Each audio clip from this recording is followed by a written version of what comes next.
આના ફૂલ આવવાની સિઝન શરૂ થશે એટલો મસ્ત લાગે છે.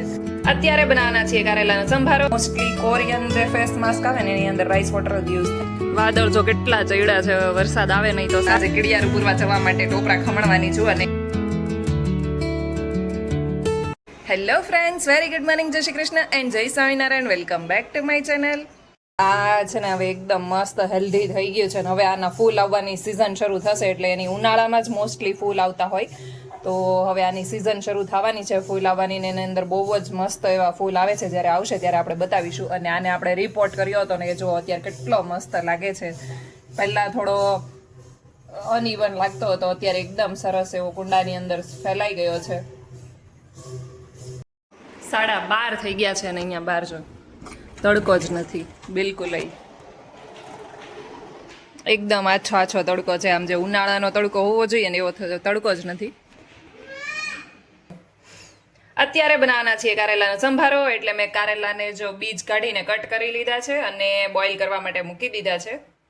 મીઠાવાળા પાણીની અંદર બોઇલ કરીએ એટલે એની કડવાશ હોય એ નીકળી જાય અને પછી આપણે સંભારો બનાવીશું. અને એના અંદર બટેકું પણ એડ કરવાના છીએ.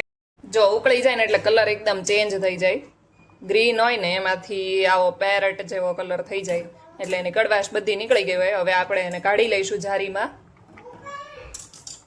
આપણે લઈ લીધો છે રાઈસ વોટરનો ક્યુબ અને એને ફેસ ઉપર રબ કરીને, મોસ્ટલી કોરિયન જે ફેસ માસ્ક આવે ને એની અંદર રાઈસ વોટર યુઝ થાય તો આપણે ઘરે બનાવી શકીએ છીએ. અને સ્કિન પર અત્યારે ઉનાળામાં તો અપ્લાય કરવાની મજા આવે.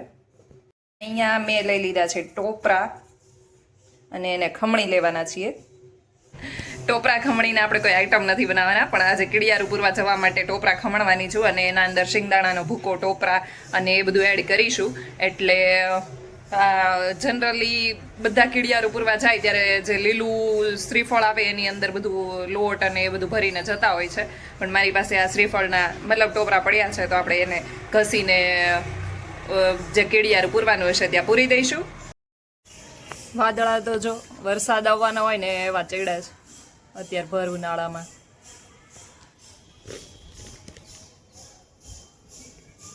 અહીંયા મારું ટોપરું ખમણાઈ ગયું છે. હવે એની અંદર લોટ ને ગોળ ને એ બધું એડ કરીશું આપણે.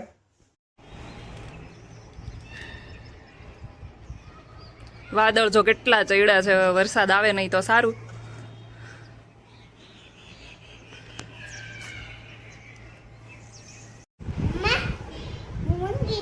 મંકી છો? કેમ મંકી છો? બનાના ખા છો એટલે? હે બનાના ખાય છે એટલે તું મંકી છો? તને ભાવે છે બનાના? ખા જાઓ. હમણાં ઘણા ટાઈમ પછી કેળા લાવી છું ને એટલે આ છોકરો ખાય છે. અધરવાઇઝ કેળા જો ડેઈલી ઘરે લાવીએ ને તો કેળા ખાતો જ નથી. અને એક કેળું તો ખાઈ પણ ગયો છે ને બીજું કેળું અત્યારે ખાય છે. ટીવીમાં મંકીને બનાના ખાતા જોયા હશે ને એટલે એને ખાવાની ઈચ્છા થઈ છે.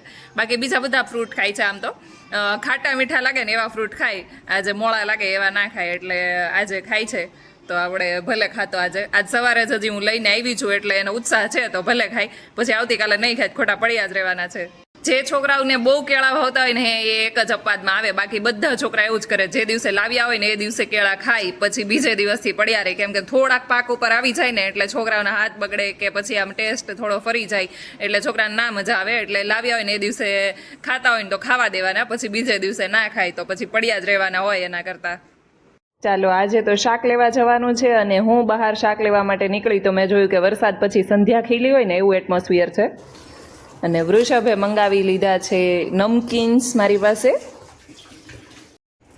અત્યારે જો મોળી વેફર, તીખી વેફર અને કુરકુરેની કંઈક ચટપટી ભેળ બનાવવા જઈ રહ્યા છે વૃષભ. તમે ક્યાં કોઈ શોર્ટ્સમાં કે રીલ્સમાં જોઈ હતી?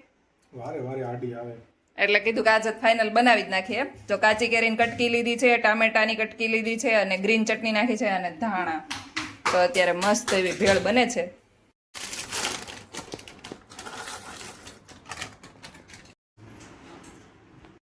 મસ્ત અમારી ચટપટી ભેળ બનીને રેડી છે. સાચે મસ્ત બની છો. કાલે બનાવવાના છે ખાટિયા ઢોકળા એટલે મકાઈ લઈ આવી છું અને જોડે થોડુંક શાકભાજી પણ આપણે લઈ લીધું છે. અહીંયા તુરિયાનું શાક બની રહ્યું છે અને અહીંયા ભાખરીનો લોટ હમણાં બાંધી લઈશું. આજે કેડિયારું પૂરવા જવાનું વિચારતી હતી પણ વરસાદ જેવું લાગતું હતું એટલે આપણે કેડિયારું પૂરવા જવાનું આવતીકાલ ઉપર છોડ્યું છે. કાલે આ બધું મિક્સ કરીને કેડિયારું પૂરી દઈશું.